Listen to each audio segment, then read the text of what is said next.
ladies, after the break, we're going to be talking about feathers at some stage, and I'm going to just run you through some of the things that are available from your feather suppliers.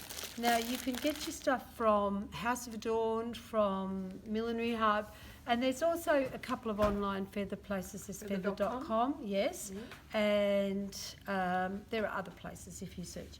Now, this one here is a feather tree, and you can see here it's quite a lovely, soft, silky little feather. It comes from the hackle, the front of a chicken like this, and there's wire in there.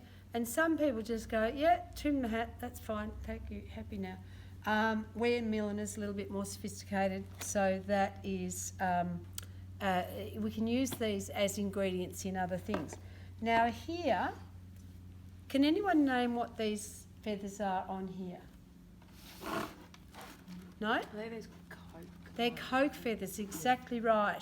And what I've done here is I've just made a little headband, voila, covered it on the inside with silk, and then covered it on the outside with the feathers.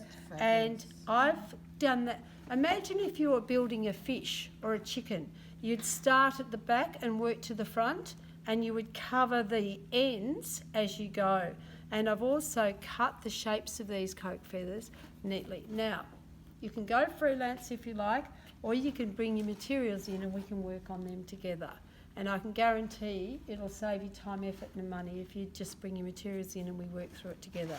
But that's a little bit of a vintage bit of headband material, which a little bit Swan Lake. Now, this one here is a little spiky feather flower, and I can show you how to do those. That we make them using a type of feather called a nagua, and you can, when you go into Millinery Hub, you see heaps of these in different colours. They come like this, and there's a bit of cut trimming and curling and so on. So these are excellent nagua feathers. They come in packs like this, and if you get a pack of them, there's some pretty interesting stuff you can do. But you can see here, they're quite basic looking feathers, but you can make them into something special, a la, where's that flower? Oh, there it is. That spiky flower is a good starting point. And as a centre for these, I'm using some sort of stuff called Paper Magic Clay, which is a very lightweight moulding paste, and it dries in there. Oh, hello. Here's I taught you how to do flowers without tools last year? Oh, well, it's time I taught you flowers with and without tools. This is the flower that I teach without tools. So I promise I'll teach you that straight after the break. Could anyone tell me what this is here? It's an ostrich spine. Ostrich, yeah, ostrich quill. And what have I done to the ostrich quill? You've covered Yes. it in cellophane. You've covered it in raffia. Yeah, I've wrapped it in raffia. And if you look at this, where it's come away, what have I done at the end of it? Wired it as well. Yeah, I put a little bit of wire in there to really super control that curl. So there's a few little tricks.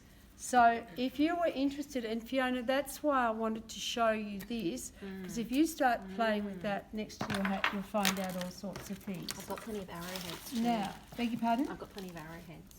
Yeah. Now, these little babies are my idea of heaven, and I think I've got two of them. I can find one. Does anyone know what sort of bird these come from? It's a pheasant. It's a feather. Yes. No, it's not a pheasant. Peacock? No, it's not a peacock. Thank you. It's a macaw. I have a friend called Amanda McCaw. She's one of these. So these are absolutely do nothing to them. Just put them on like that, because they really are so special, and they're not inexpensive. I think they're about $20 each. These little babies, yes, anyone recognise? Turkey. Thank you. And turkey can be tortured in many, many ways. Has someone got a sharp pair of scissors? I'll keep this brief.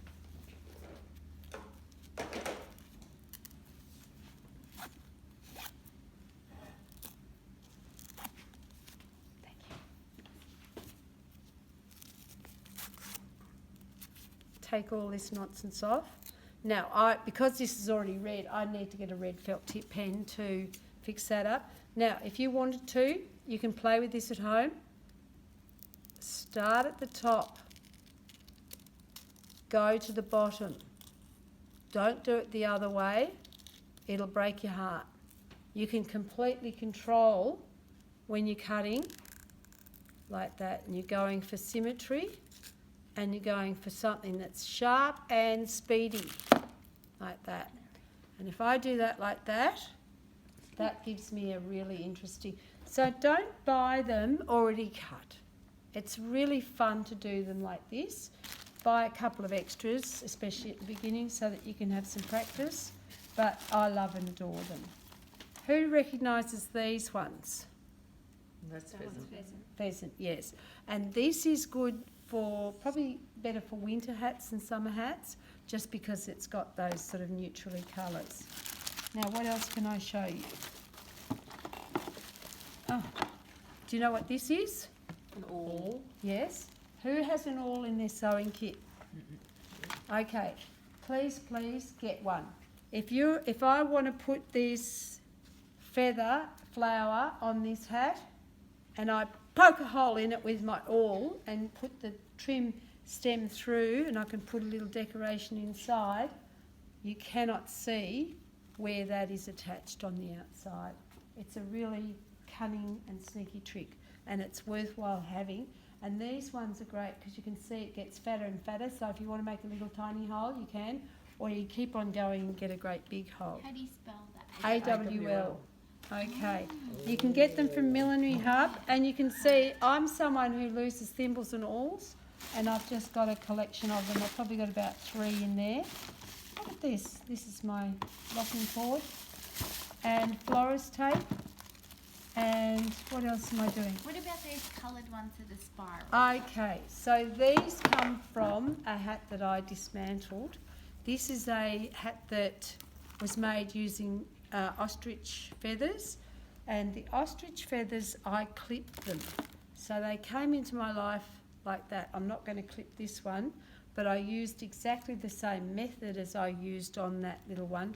I started at the top, and I actually took this soft floppy bit off, and then I just cut down alongside the stem so that I got the colour and the movement without all the Fluff.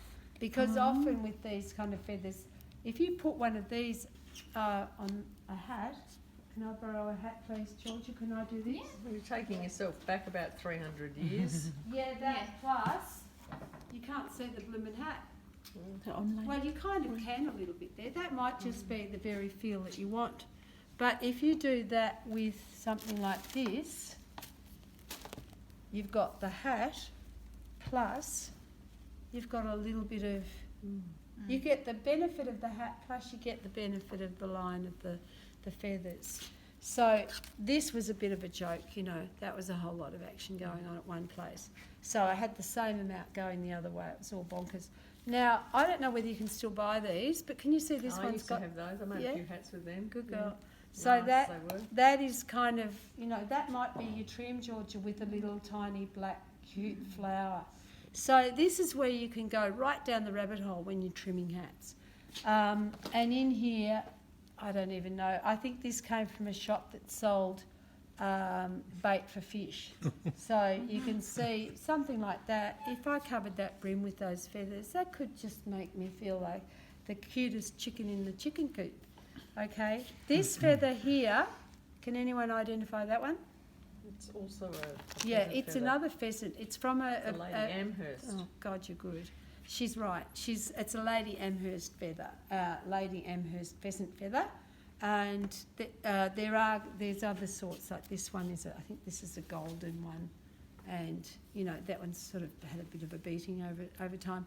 But these I love. Their stems are quite soft, but they come up, you know, very elegantly. And see how I've curled this one backwards? And if I was Georgia, I might do something like that and trim using, flip that out and trim using something like that. And that could be really interesting and fun as well. So if you go into your millinery suppliers. I might have a look in here and just see if there's anything else you want to know about. Just a minute. Oh my God, there's more, there's more.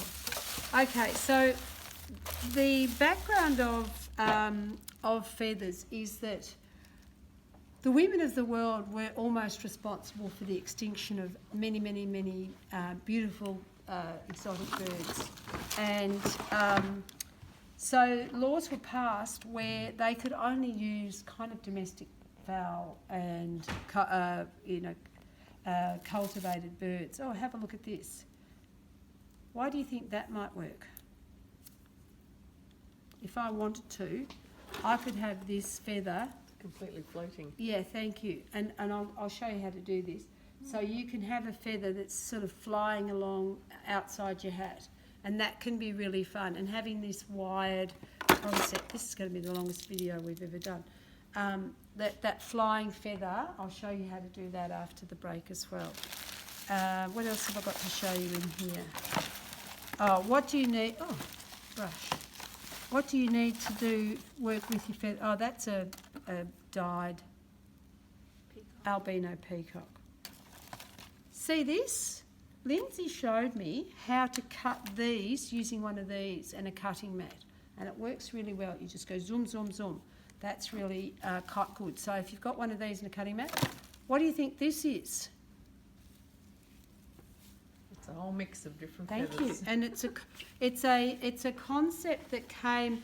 It's a feather, like a feather tree, but I've actually just prepared all these feathers and I've clipped them in different ways, and then I've created a tree, which to my mind would suit me on a bad hair day. Yeah. Yeah. So I could actually put that onto a hairband, and I did sell a few of these, or I could use it to cover up, whatever's going on over here.